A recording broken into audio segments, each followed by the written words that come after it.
I'm Dr. Mudit Khanna, Senior Consultant Joint Replacement Surgeon at the South Mumbai unit of Wockhardt Hospitals. I have special interest in performing joint replacement surgeries through minimally invasive approaches and with the use of technology.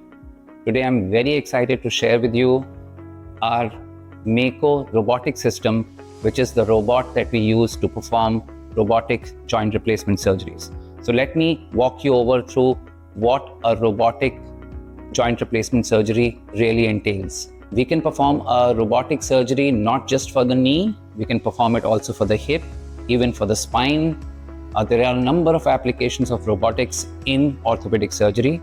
Today, we are showing you a setup to perform a knee replacement surgery using the Mako Robotic-Arm.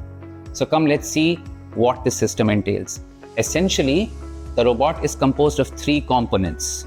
What is there on your left right out there is the robotic arm. This is the arm with which we will be executing the particular surgery.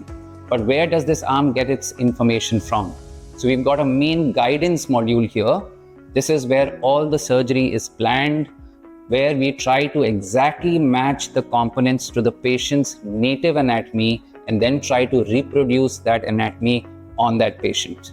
Here is a camera that you can see, and this is the screen that is visible to us as a surgeon because the patient is lying on the bed there as we perform the surgery.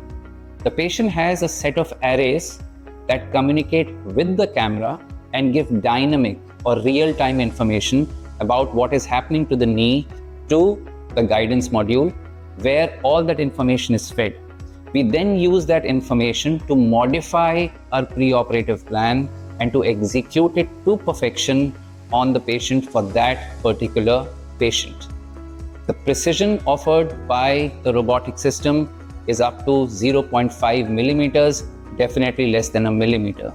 This has never been possible before, and therefore I am very excited about this particular technology, and I'm very positive that we'll get wonderful results in the time to come.